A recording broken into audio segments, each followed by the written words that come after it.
반갑습니다. 한국사의 해설의 품격 넘사학도 해품사입니다. 자, 이번 영상에서도 제가 만든 한능과 어플인 하얀국사 오늘의 문제 3월 10일자 해설하도록 하겠습니다. 자, 1번 밑줄근 이 제도에 대한 설명을 옳은 거겠는데, 이 문제 예전에 최근에 가봤던 것 같은데 다시 한번 포인트 짚어드릴게요. 일단 이 문제는 이 제도랑 관련된 이런 신분? 관직? 관직까지는 정확하게는 아니고 등급, 등급이라 표현이 맞겠다. 등급을 정확히 파악하시는 게 중요한데, 아마 얘까진 모르더라도 솔직히 6등급 보자마자 이거 신라의 골프 문제인 걸 파악하는 게 어렵진 않았을 거예요. 솔직히 얘보다는 얘가 훨씬 쉽거든요. 근데 제가 강조하고 싶은 게 뭐냐면, 이 한능검에서는 그 골프 문제를 낼 때 이게 17관등이니까 낼 수 있는 그 등급이 겁나 많잖아요. 그래가지고 어떤 등급을 가장 힌트로 많이 쓰냐면, 여기 있는 육두품을 제외하면은 아찬 또는 대아찬이나 대나마 또는 남아를 내요. 그러니까 17관등들 중에서 이 4개의 등급은 좀 외우자 이 얘기예요. 그러니까 아찬이나 남아는 좀 외워두세요. 이거는 아마 골프 문제 자체를 낼 때 조금 쓸 수 있는 키워드로, 그나마 시험에 잘 쓰는 키워드예요. 그래서 이 골프 문제에 따라 가지고 약간 선천적인 그런 혜택과 차별을 나눈 거거든요. 그래가지고 집과 술의 크기 등 일상생활을 규정한 게 특징이에요. 그러니까 높은 등급 가진 사람들은 뭐 많이 집도 크게 하고 수요도 크게 하고, 뭐 가난한 사람들, 가난한 거 아니고 신분이 낮은 사람의 경우에는 그런 거에 제한을 많이 뒀다는 거겠죠. 정답은 4번이에요. 2번 가 기구에 대한 설명을 옳은 거 얘기했는데, 이 문제가 지금 김종직 나왔다 해가지고 뭐 무오사와 이렇게 보시면 안 돼요. 그러니까 김종직이 무오사와 유명한 인물 맞지만 꼭 그걸만 내려보고 먹는데, 지금 보시면 이 문제의 포인트는, 자 일단은 우리 조정에서는 이 시에 난 이후에 얘를 없애버렸대요. 자, 일단 첫 번째, 이 시에 나는 세조 때 발사한 거니까 이 기구는 첫 번째 세조 때 없어졌다. 두 번째, 청려와 선비 뽑아서 향리들의 불법을 규칙했다. 그러니까 약간 지방 내에서 지방 관리를 약간 감찰하는 역할? 그러니까 지방의 자치를 위해 가지고 지방 관리들이 일을 잘 하는지 그걸 검토하는 역할을 가지고 있냐. 더 쉽게 말하면 지방 자치 기구로서 지방 관리 잘하는지 그거를 검찰하는지, 그래서 향풍을 규칙한다. 사실 그 감찰한다는 느낌으로서 써도 문제는 없긴 한데, 제가 이 표현을 쓰는 게 조금 더 중요하게 느껴가지고 쓴 거고, 이것들을 종합하면은 유향소라고 알 수 있어요. 그러니까 지방 자치 기구다. 그리고 지방 관리도 감찰한다. 근데 평소 같으면은 뭐 좌수별감이라던가 아니면 경제소를 반드시 언급하는데, 특히 경제소.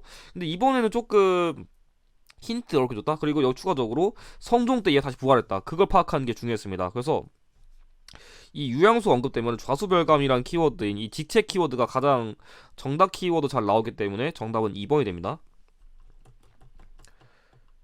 3번 가에 들어갈 내용으로 속전한 거 물어봤는데, 자 여기 일단 백제 웅진기가 나왔어요. 사실 백제 웅진기가 나오면 낼 수 있는 왕은 솔직히 거의 한능검에서 2명밖에 없어요. 문주왕이나 무령왕인데, 조금 더 볼게요.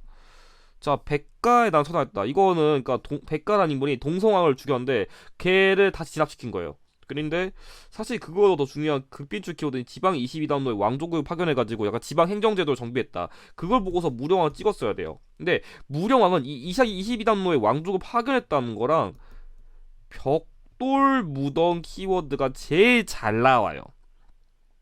자, 근데 이 벽돌무덤의 경우에는 중국 남조의 양나라의 영향을 받았다 했잖아요. 그래가지고 중국 남조의 양과 외교 관계를 강화했다는 이 포인트를 정확하게 파악할 필요가 있었습니다. 그래가지고 정답은 5번이 됩니다. 4번 가 부대에 대한 설명을 옳은 거겠는데, 이 문제는 사실 키워드 자체는 여러분들이 종합적으로 안 읽었을 좀 어렸을 거예요. 보시면 일단은 조선 의용대 일부 군대가 여기에 편입되었다. 그러니까 조선 의용대는 일부 군대는 조선 의용군에 개편되고 일부는 남쪽으로 내려가지고 여기에 합류했어요. 두 번째, 총사령관은 지청천. 자, 지청천은 한국 독립군과 한국 광복군이었는데, 사실 얘를 갖다 구별하던지 총사령부를 충칭에 있다는 거 보고서 충칭 시기에 대한민국 임시정부의 산하 군사 조직인 한국 광복군 유치했어야 돼요. 그래서 얘만 가지고 못 풀고 얘랑 얘 갖다가 확실하게 한국 광복군을 못을 박았어야 됩니다. 못을 박는다. 자, 1번 자유시 참변으로 세력 약화된 건 대한독립군단, 영능가 전투는 조선혁명군, 쌍성보 전투는 한국독립군. 그래서 얘를 헷갈렸으면 안 되고 국내 전직군을 편성하여 국내 진공작전을 추진한 게 한국광복군의 대표적인 군사 작전이기 때문에 정답은 4번이고, 혼범도 부대와 연합하여 청산리에서 일본군을 격퇴한 건 대한독립군이기 때문에 정답은 4번이 됩니다. 자, 오늘의 문제 마지막 5번. 가 헌법이 시행된 시기의 사실로 옳은 거 얘기했는데, 자, 문제 키워드가 좀 어려운 게 나왔어요. 보시면 인민혁명당 재건의 사건이 나왔거든요. 그러니까 이거는 당시 민청학년이라 해가지고 전국 그 대학생 뭐 민주연합 이렇게 해가지고 유신헌법 반대하는 그런 민주화 운동 벌였었는데, 당시에 뭐 인민혁명당이란 그런 지하 뭐 북한에서 내려온 그런 간첩들이 만든 지하 조직이 있어가지고 얘네들은 간첩이기 때문에 약간 이런 정부의 약간 법에 이렇게 반대한다? 약간 이런 식으로 몰아버려가지고 여긴 그 당시 그 민주화 운동한 사람들 다 간첩 몰아가지고 이 사건을 통해 가지고 재판 사형 딱 떼인 뒤 하루 만에 다 죽여버렸어요. 한 8명 정도를. 그래서 우리나라 역사상 사법 역사상 좀 아무에게 아니다. 그러니까 민주화 운동했다가 약간 좀 억울하게 너무 심한 그런 재판한 거 아닌가.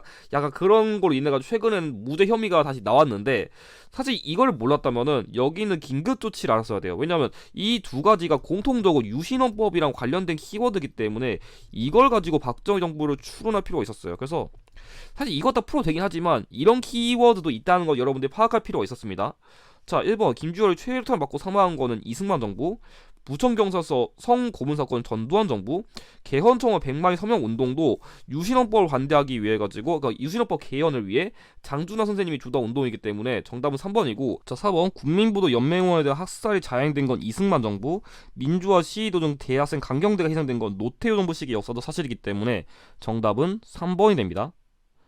자, 그럼 이것으로 오늘의 문제 해설을 마치도록 하겠습니다. 영상의 내용이 도움이 되셨다면 좋아요와 구독을 부탁드립니다.